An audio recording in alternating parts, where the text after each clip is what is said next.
This is the Great North Wrestling Podcast, the official podcast of the Hannibal TV, Canada's #1 pro wrestling YouTube channel, with your host, three-time Canadian champion and GNW lead reporter, Devin Hannibal Nicholson.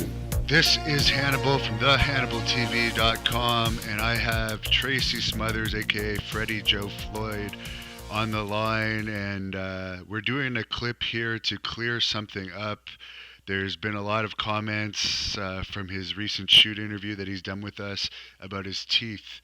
So I'm calling him right now. He's watching football at his house, but he's going to answer this questions for the fan. What's the deal with the teeth?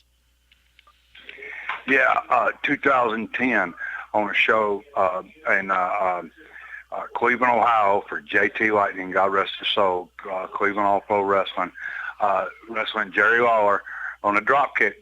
Everybody thinks that Jerry Lawler with the punches knocked my teeth out, my front two teeth out, right, in 2010.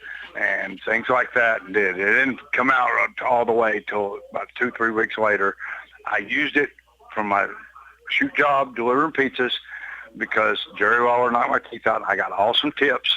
For the longest time, at first, I didn't get them replaced because I milked it and made what I could. Then I went and got it done to the local dentist here, and with everything to do, it's almost like taking a car in to get it fixed, and they find 100 things other wrong. It cost me $3,000, and within 2-3 months, I lost my teeth, my partials, right? So I went back and said I lost them. He told me it cost me another $3,000. I thought, no, I ain't doing that again. You know, I had the money and for all those that say I'm broke, fuck you, smart marks. You can go to hell because you have no respect for this business or the people in it. And the only fight you assholes have ever been is in a freaking video game, and you make me sick. It makes me sick how you dog our business and you trash everybody in it. You don't know what they've been through, nothing. You call it a drug addict, dude. I cannot. My dogs are barking over here playing. The dogs are even getting hot about it. Yeah, they're out of it. Yeah. But anyway, you know, here's the thing, is they have no clue. They know about much about our business, and you know what I'm talking about, Devin, is I do making a nuclear weapon. They don't know a motherfucking thing. I'm sick of hearing that I'm a meth head and a crackhead and all that, dude. I can't spell that. All right? A lot of my friends are dead. You know what I mean? I'm 56 years old, and I still work a job. I work 2 jobs and wrestle 2 and try to somewhat work out and still going at it and do at my age. So try that sometime. It's not a lot of fun, all right? It's very hard, all right? I'm beat up from head to toe. When the weather changes, and believe me, my body knows it about a day out, things like that. And I still do it because I love it. All right, so I'm sick of hearing about the bullshit about me being a meth head and don't have the money to do that. Well, I milked it out, Well, I don't deliver pizzas no more and for them, I got a job now with benefits and things like that, So I broke down and spent $415 on partials, all right, on affordable dentures, which I was not familiar with because I wasn't going back and spending another $3,000 for these assholes to go 4 or 5 times back to them before I could get my dentures. It would be freaking 3 months or something like that. So I've got dentures, I've got partials, and my teeth are knocked out, and that happens in something physical. So for all you assholes that think it's fake, all you smart marks that pick apart everything that we do, that you just think you know it all, and you've never done nothing athletic in your life. The only fight you've ever been in is a fucking video game. Fuck you, motherfuckers, all right? So I'm sick of reading and shit that you're talking about me.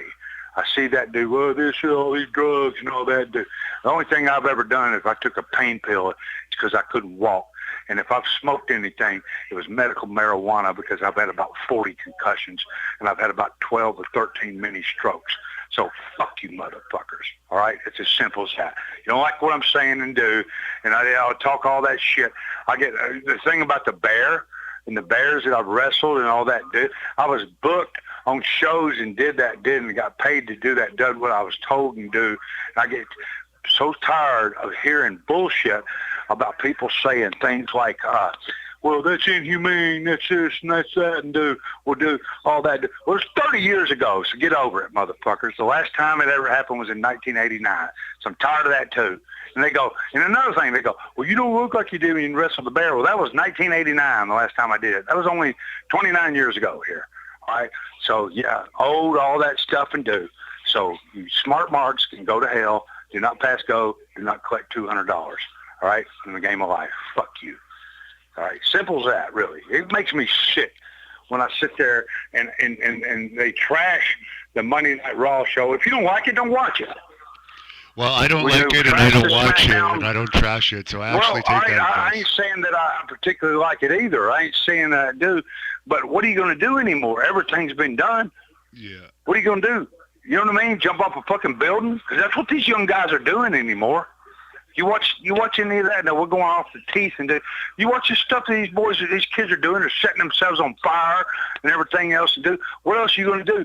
And these pissant indie promoters, give them a hot dog and a Coke or something like that, and then they do TLC matches, stuff like that, and thinking they want them to do stuff like Jeff Hardy and the Dudleys and Edge and Christian did back in 2000, stuff like that, dude. And these boys are getting hurt real bad. A good kid, Sean Phoenix, tried to do a 450 to the floor. Do you know the story? No. He damn near killed himself, man. He's a good kid. He'll probably never wrestle again. I wish to God I'd been on that show. There's no way he would have done that. But whoever the fucking Mark promoter that was running the show go, hey, try that. It's never been done. And believe me, nobody in the big league in WWE is doing that either. But think about that a minute. Wrap your head around that a minute. And all right, here's the thing. Steve Austin, Hulk, Rock, Ric Flair, right? Biggest draws ever. Am I right? Yeah. Somewhat. Am I right? Yeah. Right. Did you ever see them do any stuff like that? No. Right. So these see Hogan do marks, that either. right. That's Hulk. Or Bruno Sammartino, Superstar Billy Graham. Exactly. Bob Backlund. Yeah. You remember him, Bob Backlund? That was a bad dude, man. Yeah. Legit shooter, believe me. Iron Sheik, stuff like that.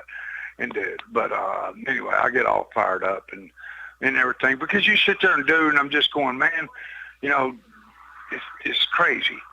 And you watch a lot of it, these so-called top guys they find these mark promoters and they drain them dry. They want to invest in our business. All right? And that's what they do. They do oh my God, it makes me sick. And they just drain them dry. And they don't want to build nothing and do. They just want to get every penny they can get out of them on that show and they're about done. There's like 9 million wrestlers out there with wrestling schools, about 50, 60 of them, and they're all shows and everything, dude. And it's just ridiculous, man. It's ridiculous. These big conventions and everything they're doing, these guys are all playing politics. They're all doing everything, trying to get their own little cliques in and do. And they're training guys that really have no business that should be buying tickets. Most of the marks, there's more marks in the dressing room than there is in the crowd. Does that make sense, what I'm saying? That is true. And the one thing I can't stand is the wrestlers that are more interested, the babyface and heels, taking pictures of each other in the back than having good matches. And you know what? They have matches for the boys in the back and not the people in the crowd. Okay? Yeah. And no clue how to draw money. Don't watch what's going on in the match before. They just want to get their shit in, and they want to make sure that they watch and do.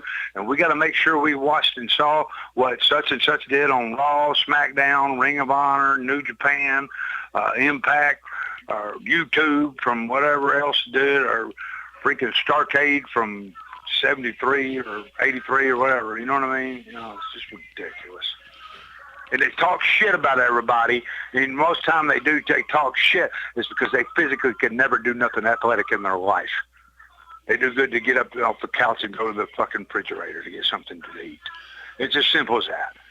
And I get sick of hearing how bitter and that stuff and do on shoot interviews I've done. I've talked about certain guys that fucked me over, and they fucked a lot of guys over. They have no clue of that. They know about as much about our business on the inside, Devin, as I do making a nuclear weapon. They don't know a motherfucking thing. Politics of wrestling. No.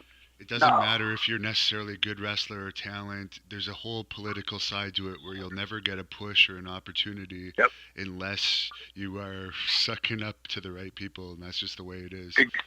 Absolutely. Do you think that they could even fathom what the incident with the whole deal with you and Abdullah the Butcher? They can't even grasp that. They'll never get that. I watched what you're doing and I just thought, man, this guy needs to fight. Go New Japan, fight UFC. You know, do your shoot interviews thing. Just be your own boss. You know, do your own thing. You ain't got just because that whole thing, whatever happened with Abby and Vince. Abby's a piece of shit. He's always been a piece of shit. I've known him since '83. Man, he's a no good motherfucker. You know what I mean? You know, and he's always been like he is. You know, and Bobby Fulton, you know who that is? Bobby Fulton. Yeah, one of the fantastic. Christian Carney motherfucker. They're big buddies, and they're meant for each other. I'm just talking real. I know them, believe me. I've known them, God, I've known them since, like I said, since '83. They're punks. Fucking punks. You know, I don't know. I didn't know who you were or any of that, did. And I kind of figured that with him. You told me the story and everything, did. And these guys all hold him and big deal. And then I thought he's a no good motherfucker, and he always has been. You know. I will agree with you on that, and I would kill him if I ever saw him in person again. Oh yeah, he's a piece of shit, man. I can't believe he already knew he had hepatitis, and he cut you. Well, what the hell, man? You know what I mean? You know. Yeah. But he would have been fine once he found out. If he had kept wrestling once he found out he had it, but just stopped bleeding himself, that would have been a lot better. Because he wouldn't have been he could have still made money. It could have just been the other guy bleeding. You could have been in WWE right now in the good spot for years. How long ago? I don't know how long ago. It's been a while. They signed me in 2009, so it's almost been 10 years since I. Close 10 years. You could have been signed. Yeah. I was actually signed. I was signed before Daniel Bryan, signed before Kevin Owens, signed before a lot of guys that are like Roman Reigns. A lot of boys that are doing good and had long runs already, and I got you. Well, but things kind of happen. Things kind of happen for a reason. And honestly, man, if you really want to do what you want to do, Devin, it ain't got a damn thing to do about you and me doing this little deal with the audio about my teeth or any of this shoot interview or any of that shit. You know, brother, you work New Japan, you work for Dana White, all right? And just beat motherfuckers up. It's as simple as that. I mean, I don't know how else to say it. I'm 20 years older than you. I'm working towards it. I'm working towards it. Yeah, go for it, brother. Go for it. Let Dana White get a tryout with Dana White to do the rest. Perfect that kickboxing. Learn every pressure point, dude. Just be a fucking animal, man. Just beat you. What are you, 6'4"? Yeah, and I'm 275 right now. Yeah. Things like that, dude. Get that cardio up, do everything, and do just be a beast. I saw Cain Velasquez is going to fight that big French guy. Yeah, man. Damn. Yeah, he's not a good wrestler, though, is he? He's not that big French. No, the French guy Cain is, but the other guy's not. The other guy, that's why he lost his last fight, I guess, because he didn't have a game. I watched a Stepe fight with him. You know, and he's not a good wrestler. He's not, you know, and of course he's new to it all. He's just raw talent and big, strong guy that can punch. But that Cain's a tough motherfucker, man. He's 36 now, right? He's a year older than you. Yeah. And he beat Brock Lesnar, actually. He knocked Brock Lesnar out in the first round. He kicked his fucking ass, man. I watched it. He kicked his fucking ass. And then that Overeem, I watched all that, you know what I mean? But Brock's not a boxer, not a striker, right? You know? Am I right? He's not a puncher. He's probably better at it by now, but I would hope he's been doing it long enough. He should be able to hold his own. Yeah, but him and Cormier, that'll draw big buy rate, right? You know, that'll draw. You know, he's a draw. Brock's a draw. You know, am I right? I mean, that's kind of how it is. Yeah. That's how it works. And there's nothing wrong with that. You got to make money. I watched when Stepe fought that big French Francis guy, fella. I watched that, and I watched it on ESPN. And both of them are mild-mannered guys, and they didn't really do the showmanship, you know, the wrestling type interview, you know, and that did. They didn't. They were both baby faces kind of and did, and humble and everything did. and all, and they were trying to generate them and get them that dude, and they kind of didn't bite on it, and and all that. And I watched the fight. Which Steppe was a better wrestler, than him. And then of course Cormier commentates and everything, dude. But that John Jones is a bad motherfucker, isn't he? What's that guy's name? He beat him before. Gave him a hell of a fight. He's a Swedish guy or something. White boy. What's his name? Ain't he fighting him? I'll look it up. Alexander Gustafov or something. It's Alexander Gustus. That's it. Yeah. And that guy's tough, man. That guy's fucking tough. Yeah. But he's got to get him and Cormier again, right? But that John Jones is a bad dude, man. All around, right? I mean, he can do it all. God. He's already trash talking Cormier again. Yeah, he's a badass dude. I guess it's next Saturday. That fight is next Saturday. Yeah, him and that Alexander. Yeah. But that'll be a good one. That'll be a damn good one. That was the thing about CM Punk. When he went to UFC, he lost his promo. He didn't bother doing the wrestling promo, and then he couldn't fight either. So that was... Yeah. But listen, I worked with him when he was 19 years old. He was never a fighter. He was never an athlete. He was never nothing. Now, he loved it, and he liked it, and everything he did. But he did a little karate at the Y or something. You know what I mean? Yeah. Or something like that. And loved martial arts and loved the sport. And was a hell of a worker. I remember him and Hero were always friends. I remember when he was going to do that fight, his first fight, and I was on a show with Hero before Hero got signed back again. And I was like, why is he doing that? What is he doing? He was never known as a tough guy or nothing. I was around him all the way till he went to WWE in 2005 when he got signed. And he goes, that's something he wants to do. Man, I've been listening and watching that stuff with Tank. Yeah, he's hilarious. Man, his stuff. I was on a show with him in 2011 for Insane Clown Posse, pro wrestling show. Yeah. And I just got off work, my job and everything, and hustled down and did, because this show was like 1 in the morning. I can remember walking in there and I can't remember who the kid was sitting there with him that had brought him down and everything did. And he just said something, I didn't even know Tank was there, and I remember this. And I just walk in, dude, I'm wore out, tired. I've been doing pizzas I did a double shift that day, and then I had a show that night, and I think I was booked at Booker T that night, and something like that. And then I had to work Duggan in the morning or something. It's crazy. And I'm wore out, tired, and I remember Tank sitting there, and then I went, oh my God, Tank Abbott. I shook his hand and introduced myself. I said, all right, man, right on. And the guy goes, you want to fight him right now? I said, are you kidding me? I can't even fucking walk. Tank just laughed, and all that. And I said, what are you doing here? He goes, well, I'm trying to do this pro wrestling thing again. He just laughed and did. I started laughing. I said, you're getting paid, right? He goes, hell yeah. Yeah, I remember that. Yeah. He made good money in WCW. Is he okay? I don't know if he's okay or not, but he's recovering. He's recovering from a liver transplant, but he was asleep when I arrived there. He woke up to do the thing. He had the energy for the interview. Yeah. So. Right. He seems to have you a interviewed good Tito wife. Too, right? Yeah, I did interview Tito. She takes care. Yeah, I watched that fight on replay with Chuck with Waddell. Yeah. But Waddell had no reason. He had no business being back in there fighting, did he? Tito should actually go into wrestling. I think he had a good win Pro there, wrestling. his career off. He's a big guy. Like, I thought he was going to be smaller, but he's a good sized guy. I saw that picture with him. Yeah. He's a beast. Well, how old is he now?